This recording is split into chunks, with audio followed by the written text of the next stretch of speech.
Okay, it's 5 o'clock afternoon.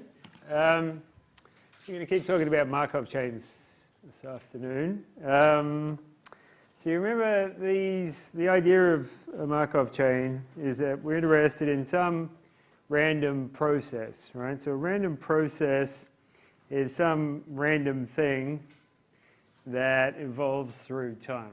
So at each discrete time step, we're just considering these discrete processes at the moment. So at each discrete time, your state or your object, your random thing, can be in one of n states. And then a Markov chain is a particular type of this random process where the state you're in at some given time depends on what it was doing at the previous time. And this gives rise to a recursive sort of structure for the distribution of your random thing. So your distribution at time t plus 1 is some constant matrix times your distribution at time t. So any random process where the distribution of probabilities satisfies a recurrence like that, we call a Markov chain. And we introduced this idea by looking at this example of what somebody has for lunch, and to keep it simple, we're only letting this person have two possible things for lunch. They either have pizza or they have sushi.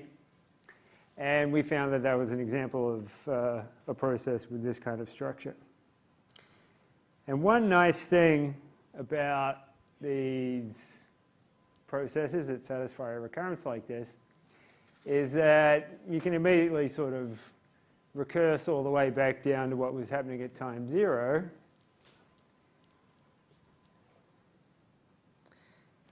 And you see that the distribution at time t is just p to the t times whatever the distribution was at time 0. Okay? And so this is an example of something else that we looked at last week of why you might be interested in having high powers of some matrix. So we're going to be interested in studying particular nice P's, these transition matrices, where we can understand high powers. And we saw last week one way, and effectively the only way, of understanding high powers of some matrix is if you can diagonalize it. So one natural question you might pose is, what kind of transition matrices can you actually diagonalize? We'll come to that in a minute. But let's go back to our example, right? So let's actually try and answer a question that was asked in the lectures last week, which is, what happens when t goes to infinity? So x of t is p to the t times x of 0. So we can understand what happens to x of t for really large t if we just understand what happens to p to the t. So we'd like to take the tth power of our transition matrix and take t to infinity somehow, right? Now, if you're being careful and you're trying to ask the question about what the limit of something or other is, you should really sit and think about what that means. Now, here, the sort of various things that could mean for a matrix. We know what it means for a sequence just from calculus. These things were real numbers. What do I actually mean by talking about the limit of a sequence of matrices? Well, I sort of mean the obvious thing in this case, where you can consider all of the entries of p to the t, and we just want them to converge to numbers in the same way that we'd, so entry-wise definition of convergence, if you like. Okay? So p to the t will converge to some fixed matrix if all the entries converge to the corresponding entries of that fixed matrix. Okay? That's what we're going to mean by the limit here. All right, so if you go back and have a look at what the P was that we had for this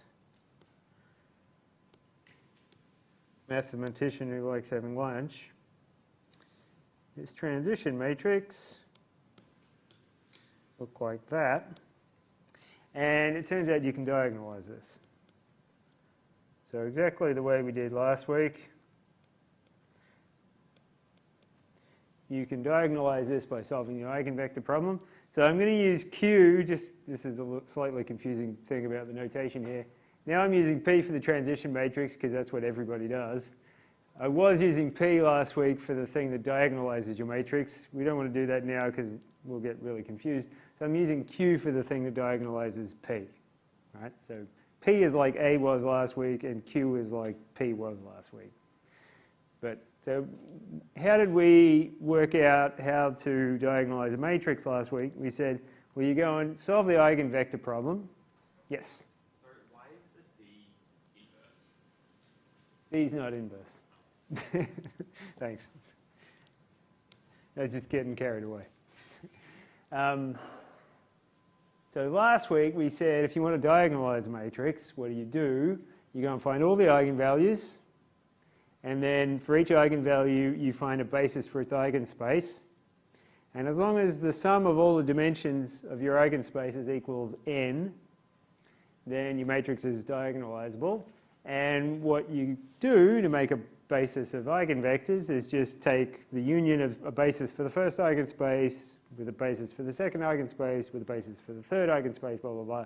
You stick all these bases together, you'll get n independent eigenvectors. Use those as the columns of Q, and if D's got the eigenvalues sitting on its diagonal, then that Q diagonalizes P. Okay?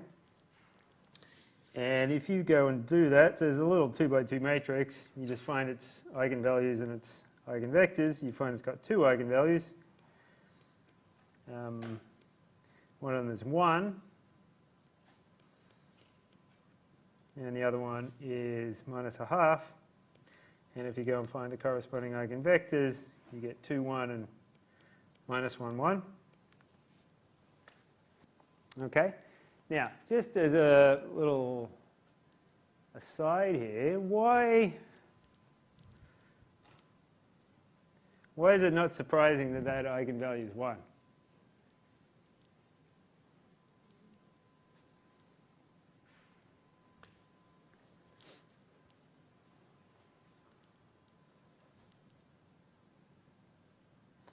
The reason it's not surprising that that thing is 1 is because a stochastic matrix always has its column sums equal to 1, which is always going to mean that 1 is an eigenvalue of these things. So the fact that there's a 1 there is not surprising. That's going to happen anytime you have a stochastic matrix. And another nice fact that's not terribly hard to prove for a stochastic matrix is that all the other eigenvalues have got to be not bigger than 1 in absolute value. Okay? So the fact that the eigenvalues here are 1 and minus a half is not terribly surprising. I couldn't have guessed the minus half without doing the calculation, but it's something less than or equal to 1 in absolute value, so it's all kind of plausible. And with this diagonalization, we can immediately work out what p to the t is. So p to the t is q d to the t q inverse. If I take the limit as t goes to infinity now, what do we get? We get q 1 to the t, 0, 0, minus a half to the t, q inverse. Now, what's 1 to the power of t? 1, right? So that part you can forget about. And that's always going to happen for a stochastic matrix. 1's always going to be an eigenvalue. So there'll always be this one entry there if you're taking the powers, if you can diagonalize p, right? And that's not necessarily the case always. But if you can diagonalize p, 1's going to be an eigenvalue. Well, actually, I take that back. 1 is always an eigenvalue. But if you can diagonalize it, there'll be a 1 sitting in there in this diagonal matrix. You can take the tth power of that. You'll always get 1 back. And everybody else is going to be absolute value less than or equal to 1. And for nice cases, it'll be strictly less than 1. And if you've got a number that's strictly less than 1, you need to take it to the tth power, and you take t to infinity, what do you get? You get 0. Okay? And that's why this thing ends up having a nice limit. So this is just q, 1, 0, 0, 0. Q inverse. And that's a very simple little thing to crunch out. And if you do it, you get just 2/3, 1/3, 2/3, 1/3.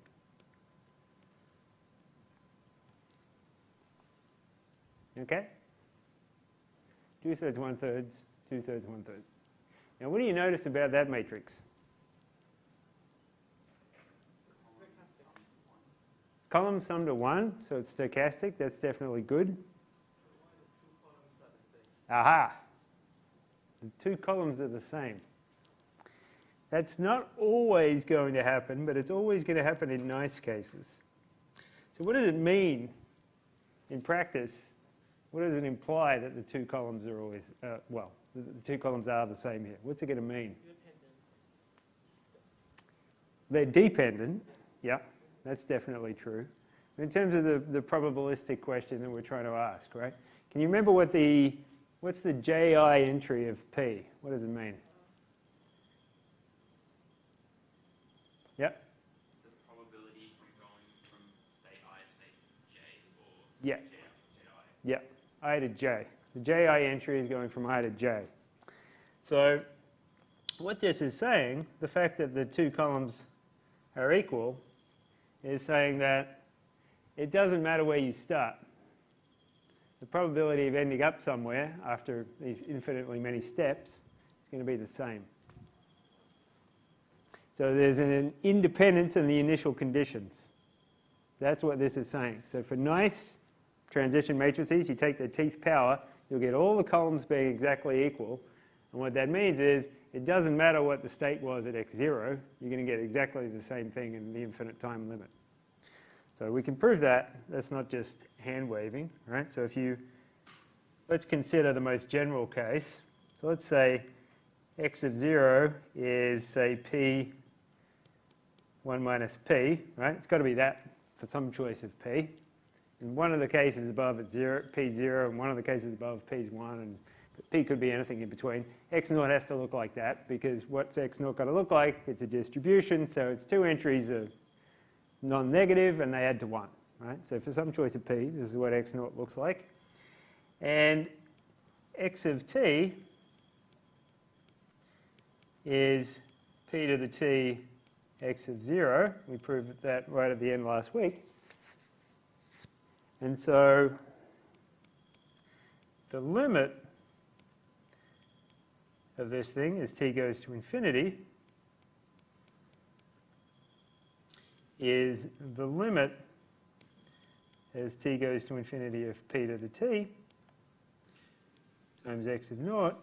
X naught doesn't depend on t. It's just this constant vector sitting there. So what is this? This is 2/3. We just have to take the limit of p to the t, 2/3, 1/3, 2/3, 1/3, times x naught, which is p1 minus p. And if you calculate that product, what do you find? You find that it doesn't depend on p, right? Because the first entry is going to be 2/3 p plus 2/3 1 minus p. So you've got p, you can factor out the 2/3, you've just got p plus 1 minus p, that's 1. The second entry is going to be 1/3 p plus 1/3 1 minus p. Again, the 1/3 factorizes out, you just get p plus 1 minus p, that's 1. So you've just got 1/3. So no matter what you pick p to be, this is just 2/3, 1/3. So not only were the columns all equal in this limiting transition matrix, they were all exactly equal to the limit of x of t. So all the columns in the limit of p to the t were this thing x of t. And this x of t thing is what we would call the stationary distribution of p. Now why is it stationary? Because if you go and check this is an exercise, if you go and check, it's just a direct calculation, p times 2/3, 1/3 is 2/3, 1/3. Okay? That's just a little exercise, you can check that. So this magical distribution that turns up as the limit as t goes to infinity is precisely the distribution that doesn't change when you hit it with p. So if you start in this magical distribution at time 0, you'll stay there forever. But even if you start anywhere else at all, you'll converge to this magical distribution as t goes to infinity. Okay? Yeah. It will be, I'm kind of confused. Is it the same as like if the initial vector is not p and 1 minus p, for example, will that ever going to get to 2/3 and 1/3? Yes, right? So the limit here is always 2/3, 1/3. But what I'm saying is that in addition to that, if you start it, if you choose x naught to be this magical thing, 2/3, 1/3, it'll be there after one step. If you choose it after any other, if you choose it to be any other p, 1 minus p, it'll get there after infinitely many steps. But it's only for stationary. Sorry? It's only for stationary vector or something, which is this stationary distribution. So let me say it one more time. This magical vector does two things. It's got two properties here, right? And they always go together for nice p's, and I'll say what nice means in a minute. But it does two things. It's the magical vector that if you hit it with p, it doesn't change. And also, it's the magical vector that if you take the limit as t goes to infinity of p, it ends up being all of the columns. All the columns look like this thing. And therefore, it's also the magical thing that if you take p to the t times any x naught at all, you'll get this vector as the limit as t goes to infinity. Okay? So it turns up in three places, actually. It satisfies this, right? It's left invariant by p. It's all of the columns of the limit of p to the t. And it's also the limit of every x of t. No matter what you choose x naught to be, the limit of xt is this thing. Is that another question? Yeah, so if pt as like t goes to infinity, Yep. if the column vectors are dependent on each other, or do they have to be exactly the same to have this like stationary property, I guess? Yeah, they're always going to be exactly identical if we have this nice stationary property. So if this thing converges, it's going to converge to something like this, where all the columns are identical. Right, okay. So it's not linearly dependent, like just exactly identical. Exactly identical, yeah. Yeah, and that is sort of telling you that the initial conditions don't matter. That's what it's really telling you. Okay, so what's nice about this p? What's special about this p that makes it have this magical property that there exists some vector which is equal to the limit of x of t no matter what x of naught is, and it's equal to every column of the limit of p to the t, and it satisfies this invariance property here. Well, giving a necessary and sufficient condition for that's a little bit technical, and we're not going to do that, but I'll give you a sufficient condition. So if your matrix is what we call regular, then it'll turn out that it always has this nice property. Okay? Now what does regular mean? A stochastic matrix is regular if there's some finite power of it where all the entries are strictly positive, right? So there's no zeros. All the entries are always non-negative, but a stochastic matrix, can have some zero entries, and for instance, this one's got a 0 right there. But a nice matrix will have strictly positive entries. Now that's a sufficient condition. It's not actually necessary. So, what about our particular case? Is our particular case regular? So if this is our p,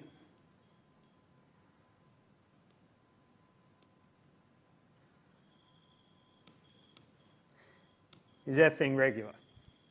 So regular means you can find a finite power of it which has strictly positive entries.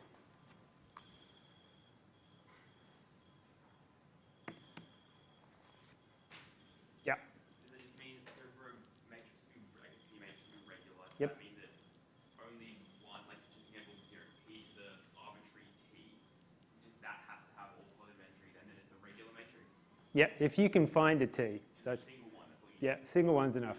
Yep.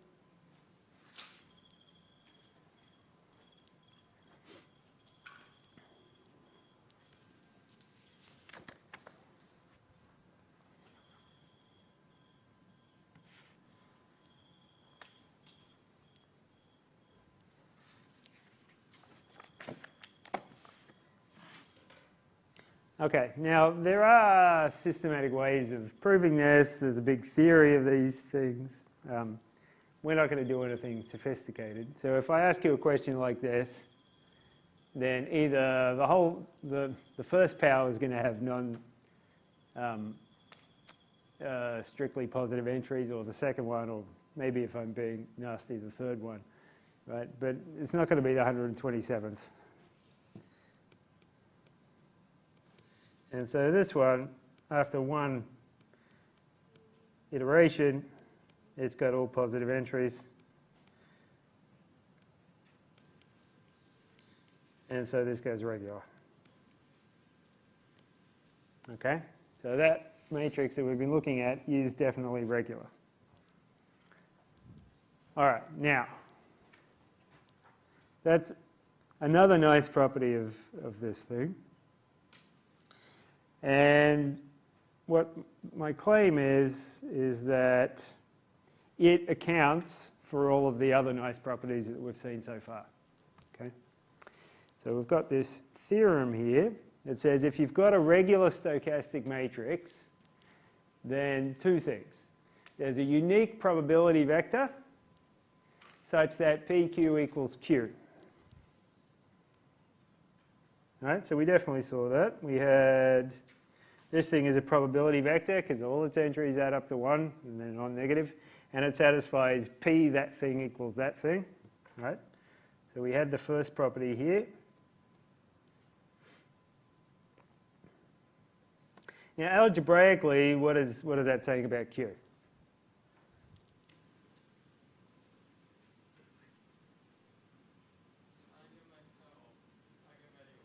That's right, right?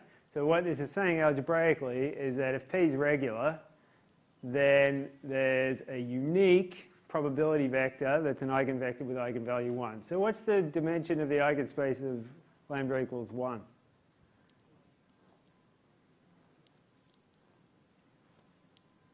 In this case, it is 1. You don't actually know that from this statement, but that is true. Right? What this statement is, it says that there's a unique probability vector. It doesn't say, so what's a probability vector? It means that all the entries are positive. Doesn't mean there couldn't be another one pointing in some other direction.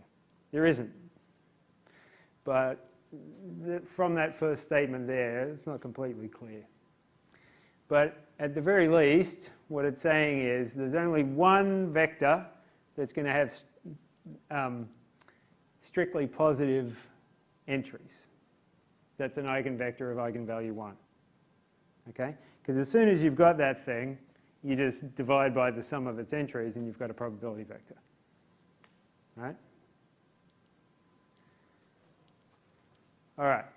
The second thing that regular stochastic matrices satisfy, or the second property they have, is that no matter what you choose x naught to be, you choose x naught to be any mu you like, right? Mu here is just some probability vector, some vector where the entries are non-negative and they add up to 1.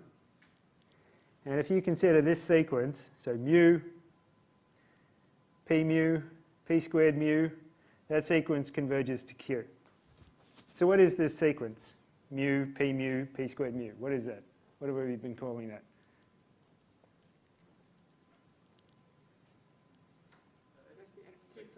Yeah, that's just the Markov chain, right? So mu is x of naught, p mu is x of 1, p squared mu is x of 2, etc. So we're just saying this the distribution, the Markov chain sequence of distributions, converges to Q. And because of this property,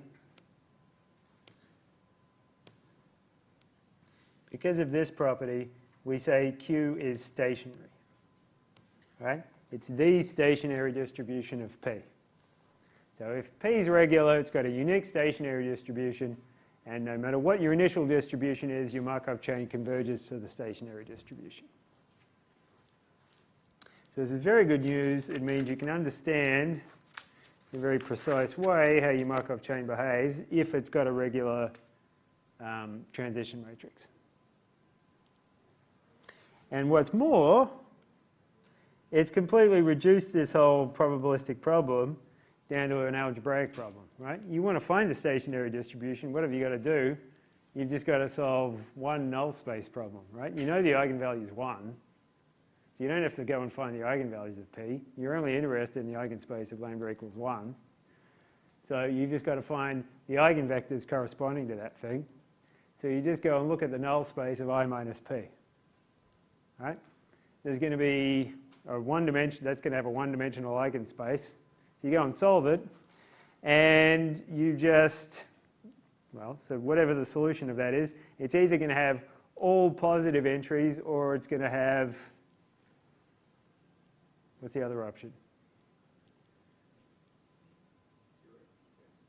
Conceivably, it could have all negative entries when you just go and solve the null space problem, right? Because if I've got a probability vector and I multiply by -2, it'll be something that looks still like a probability vector, but it's pointing in the opposite direction, right?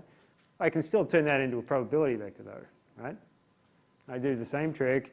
I just add up all of its entries and divide your vector by those entries, and then all of a sudden you've got a positive. You've got all positive entries again, okay? So they're all going to have the same sign.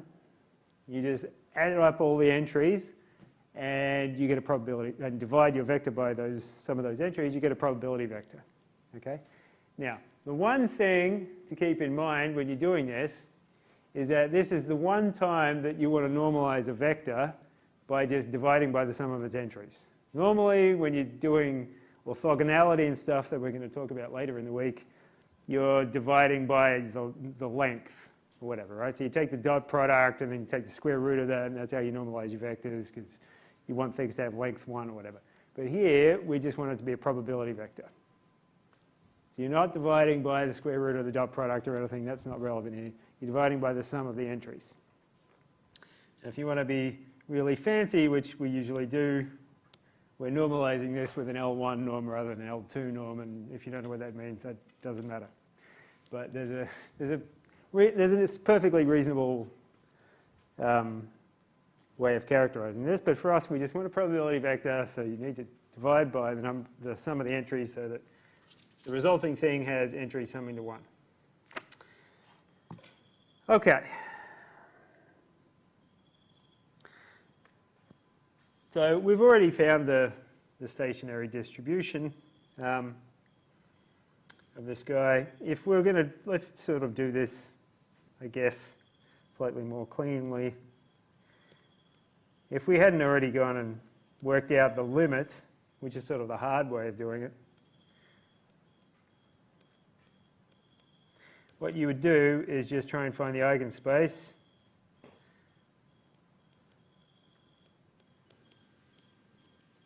of eigenvalue 1. So that's the null space of I minus P.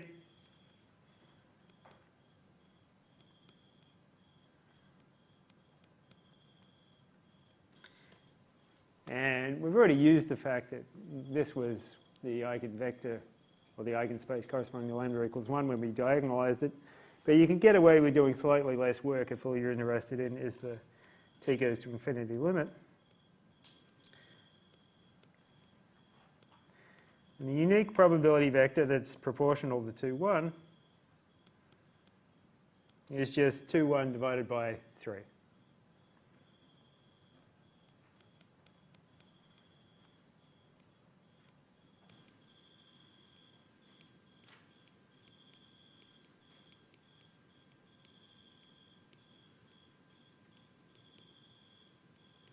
Okay, so you divide by the sum of the entries, and you get this 2/3, 1/3 vector that we've seen several times now.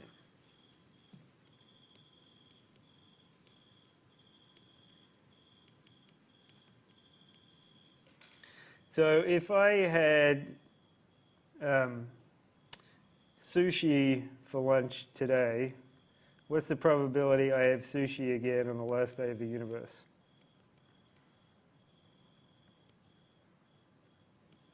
Two-thirds. Right? And strictly speaking, assuming the universe has a finite age when it disintegrates, that's not quite true, but it's approximately true. So. All right.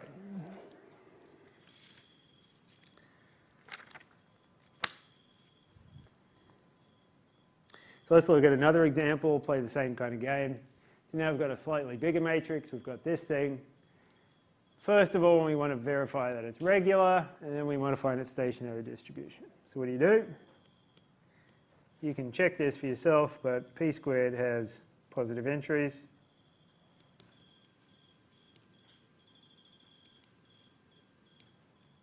So p is regular. Now it doesn't have to be the square, but if I'm in a good mood, it's always going to be the square. Not for any particular reason that I don't like doing arithmetic. All right. So the stationary distribution is what I get by finding a basis for the null space of I minus p, because that's the eigenspace of eigenvalue 1, and normalizing it properly.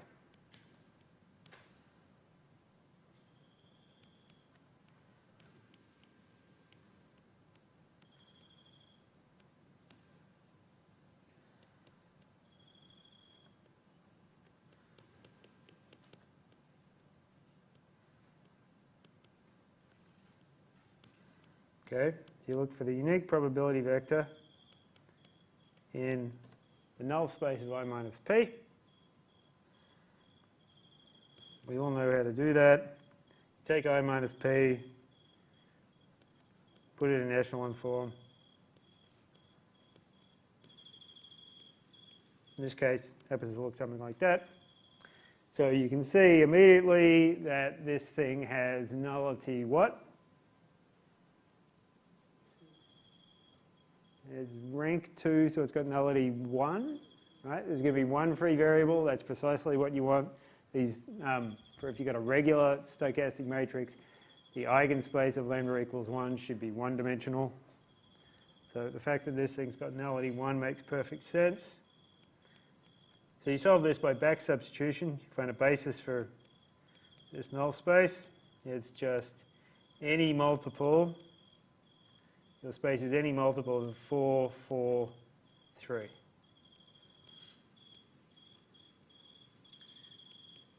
So, what's the stationary distribution? It's pointing in that direction, but I've got to normalize it properly. So what's the thing that I've got to stick in the denominator? 11. Right? Because 4 plus 3 is 11. So if I now add up the entries of that vector, I get 1, which is what I want, because it's supposed to be a probability. Okay.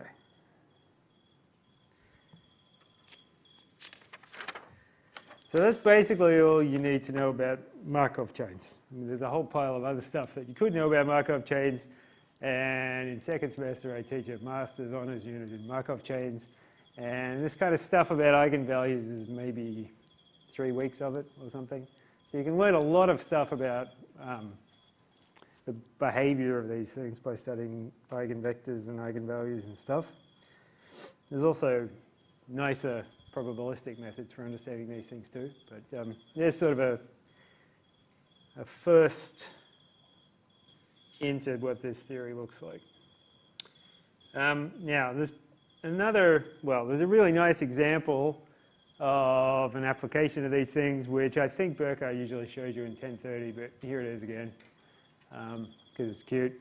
So this is a thing called the PageRank algorithm. Who's seen PageRank before? Nobody. All right, one person. All right. So PageRank, back in the olden days, like for instance when I started using the internet, this was actually sort of how Google worked.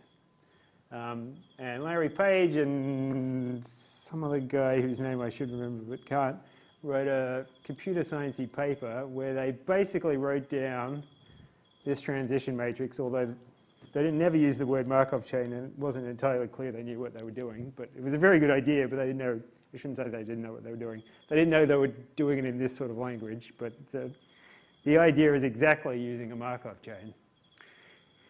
And so what they did, they were trying to come up with a good way of saying which websites are more important than other websites, so that when you do some kind of search, they could tell you, all right, you're probably interested in this thing rather than that thing. And the idea was to try and understand how important websites were by looking at the structure of the graph of the World Wide Web. And to do that, they just decided, even though they weren't consciously framing things in a random process language, what they were really doing was saying, you start at a website and you walk to a random neighbor.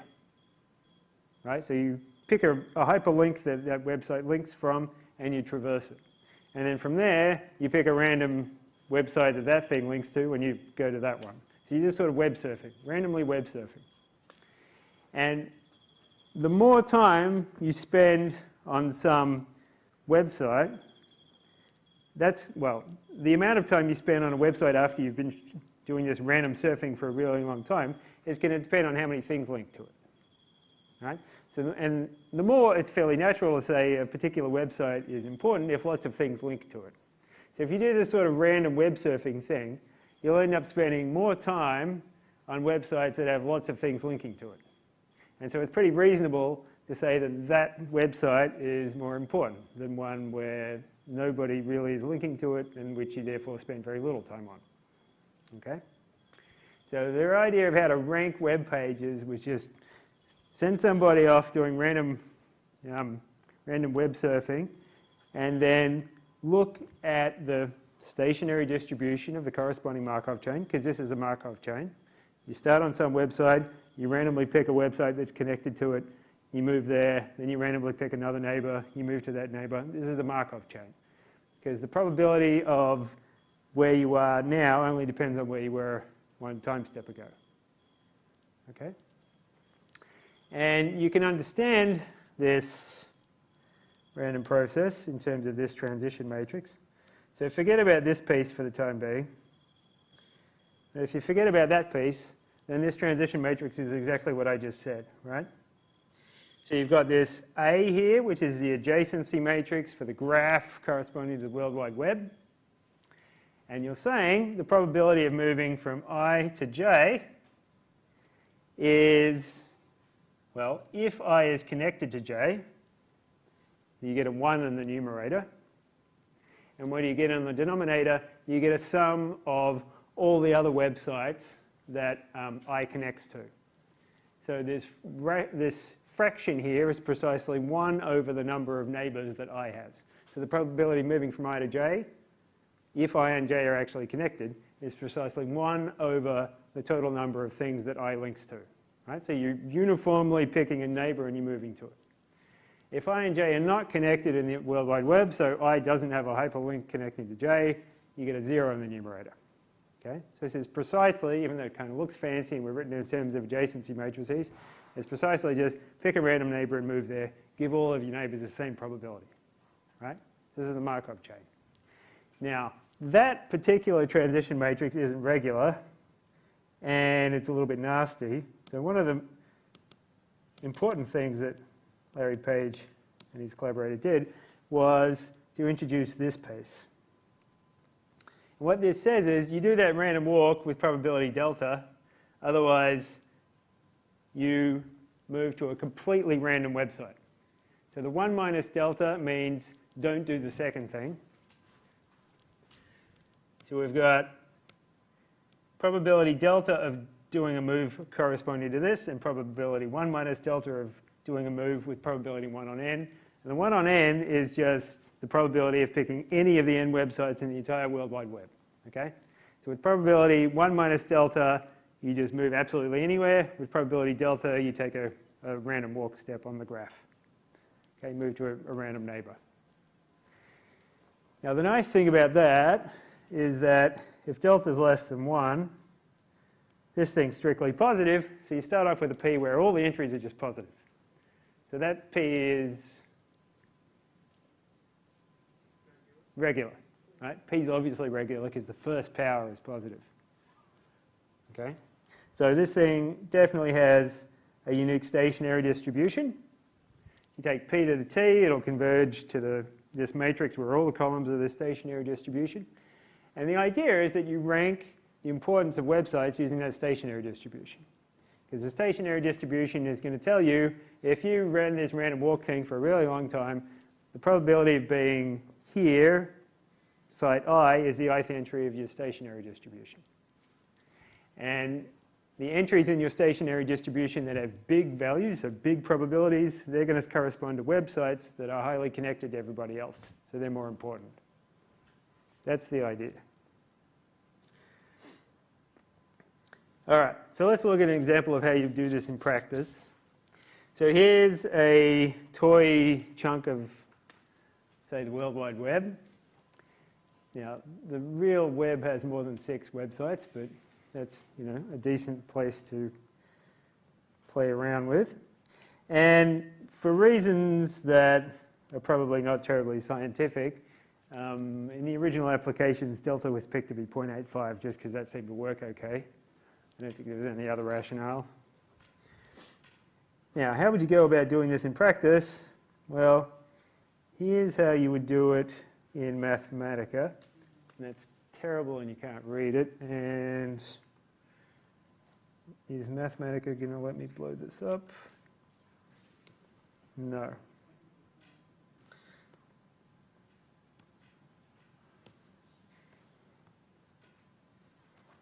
I thought I'd done this and got it bigger at some point. But no, okay. So I'll tell you what I'll do. I'll make a little video of this Mathematica-y thing. So this is going to be related to the assignment question. So what you do in practice, there's sort of 2 ways you can study this. The first and the most direct is you just go and find the eigenvector corresponding to A. Okay? So to rank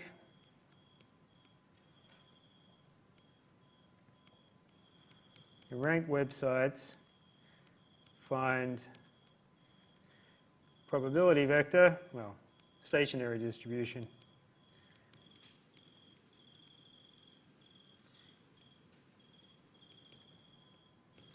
Q. And then you rank the websites by saying the most important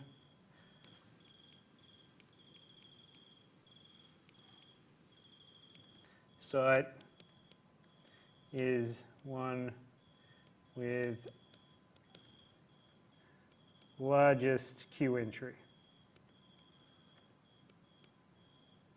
Okay? So if the biggest entry of Q is in the 3rd entry, the 3rd website's the most important one. If the second biggest entry of Q is in the 7th entry, then the 7th website's the second most important one. So is it row I connects to column J, or is it the other way around? So in the definition of P, you mean? Yeah. So the definition of P, it's just because we have this sort of backwards notation about what P is supposed to mean. So the adjacency matrix is just I is connected to J, right?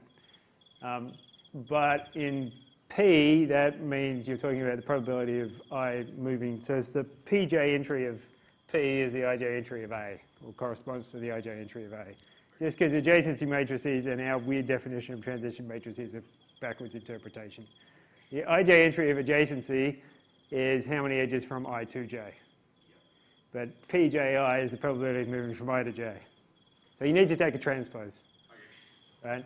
And unfortunately, that's just life. Because if we want to be able to make statements like this, you have to live with this weird convention.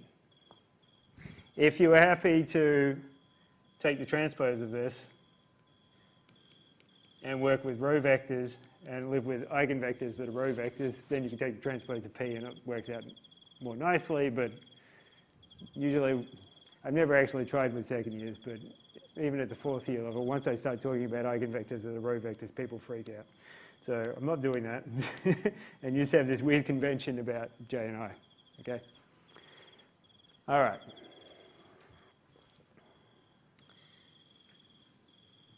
Now, that's not going to be a big deal because if and when I assess this, I'm going to tell you what P is. Don't memorize P. Right? Okay. Now, there's another way you can do this. This is the other thing that I wanted to say. Was the other way you can do it is that because, and this is the way that you would actually do it on a large chunk of the World Wide Web, right? And the way that was traditionally done in practice when people still sort of use this, like companies like Google still use this sort of strategy. Because P to the T mu converges to Q, you get a good approximation to Q. So Q is what you want to use to rank the websites. Q is the stationary distribution. Q is the infinite time limit. But because P to the T mu converges to Q, you get a good approximation to Q from P to the T mu, just for some finite T. So instead of actually solving the eigenvector problem, which is easy if you've got a 3 by 3 or a 6 by 6, but starts to become hard if you've got a million by million matrix, instead of solving that eigenvector problem, you can just take a guess at what you think mu should be, and it can be a pretty dumb guess, like all the websites have the same ranking, right? They all have the same probability. But it'll converge, no matter what you pick your initial mu to be. And so you just sort of take mu P to the T, you try T equals 1, T equals 2, and once that vector settles down, you'll have a good approximation of Q, and you don't need to know Q perfectly, you just need to know what the biggest entry is and what the second biggest entry is, right? So after reasonably small t's, that thing gets close enough to Q that you can use that for the ranking instead. So that's basically one of the assignment questions. Okay, so because you have this convergence as t goes to infinity, and we only need relative size of the entries of Q to do the ranking,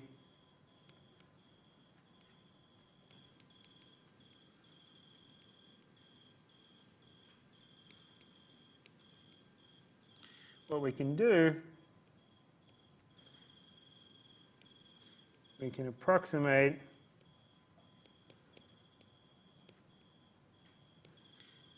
Q by P to the T times mu. Okay? And you just sort of, if you're a pragmatic person, you just try T equals, I don't know, whatever you think is reasonable and small, and if it's not, then try a few more values, and once it settles down and it's not changing out to whatever decimal place you need it to not change by to tell who's the first biggest entry and the second biggest entry, etc., then you just call it a day. Okay? All right. So, any questions about PageRank? That's all I want to say about PageRank. Yep. Mu, yep, whatever you call it. Yeah, no, all distributions, they're probability vectors, so all their entries got to add up to 1. Yep. Mu is, yep, mu is just some distribution. So mu is x naught, x of naught. So it doesn't really matter. There's nothing special about mu. So yeah, because p is regular, right, it doesn't matter what you choose mu to be, it's going to converge.